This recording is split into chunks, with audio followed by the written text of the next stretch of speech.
അബ്ദുള്ളമാരുടെ മൂന്നാമത്തെ പ്രത്യേകത എന്താണെന്ന് വെച്ചാൽ,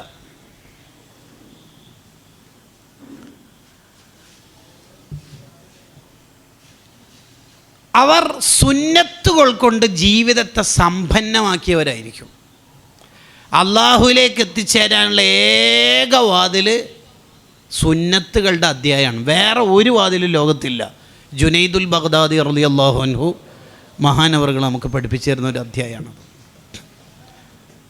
സുന്നത്തുകളോട് വലിയ പരിഗണനയായിരിക്കും അവർക്ക്. നമ്മളെ ത്വാഹിറുൽ അഹ്ദൽ തങ്ങൾ ഉപ്പാപ്പ, അള്ളാഹു അവിടുത്തെ ദർജ വർദ്ധിപ്പിക്കട്ടെ, മുഹിമ്മാത്തിൻ്റെ എല്ലാമായിരുന്ന നേതാവ്. അവർ അസുഖബാധിതയായ ഘട്ടത്തിൽ പ്രഷറുണ്ട്, ഷുഗറുണ്ട്, എല്ലാം ഉണ്ട്. ലാസ്റ്റ് ഡയാലിസിസ് ചെയ്യുന്നിടത്തേക്ക് വരെ എത്തിയിട്ടുണ്ട്. അങ്ങനെ ലാസ്റ്റ് കാലത്ത് ഹോസ്പിറ്റലിലായ സമയത്ത് തങ്ങൾ ഉസ്താദ് വുളു എടുപ്പിക്കാനുള്ള വെള്ളം കൊണ്ടുവരാൻ വേണ്ടി പറഞ്ഞു. വുളു എടുക്കാനുള്ള വെള്ളം കൊണ്ടുവന്നു. അങ്ങനെ വുളു എടുത്ത് ലാസ്റ്റ് എത്തിയപ്പോൾ തങ്ങളിങ്ങനെ കുനിഞ്ഞുകൊണ്ടിരിക്കുന്നുണ്ട്. കട്ടിലിൻ്റെ മേലേന്ന് കുനിയാനൊട്ട് വയറ് ചുരുട്ടാനായിട്ട് കഴിയുന്നുമില്ല. കുനിഞ്ഞിട്ട് എന്തോ ചെയ്യാൻ ശ്രമിക്കുന്നുണ്ട്.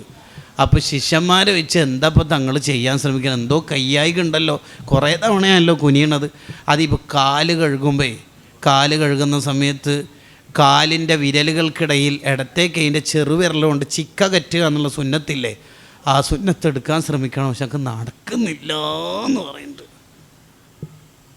സുന്നികളുടെ അടയാളം കണ്ടങ്ങൾ. എന്നെങ്കിലും കാല് കഴുകുന്ന സമയത്തേ ഇശാ നിസ്കാരത്തിനോ ഏതെങ്കിലും ഒരു നിസ്കാരത്തിന് കാല് കഴുകുമ്പോൾ കുനിയാനൊട്ടും മടി നമുക്ക് വരുന്നുണ്ടെങ്കിൽ അഹ്ദൽ തങ്ങൾ ഉപ്പാപ്പനെ മനസ്സിലൊന്ന് കൊണ്ടുവന്നാൽ മതി. ആ ഉപ്പാപ്പയിലൂടെ നമുക്ക് ഏറ്റവും വലിയ നേതൃത്വത്തിലേക്ക് എത്താൻ പറ്റും. സുന്നത്ത് നമ്മൾ എടുക്കണം, സുന്നത്തുണ്ടാവണം നമ്മളെ ജീവിതത്തിൽ. ഇജാലിൻ നവാഫില കൽ ഫറാഇൽ, സുന്നത്തിനെ ഫർള് പോലെ പരിഗണിച്ച് തുടങ്ങണം നമ്മൾ. അപ്പോഴല്ലേ റബീഉൽ അവ്വലൊക്കെ സാർത്ഥകമാവുക. അങ്ങനെയല്ലേ നമ്മളെ ജീവിതത്തിനെ ഹയാത്താക്കേണ്ടത്.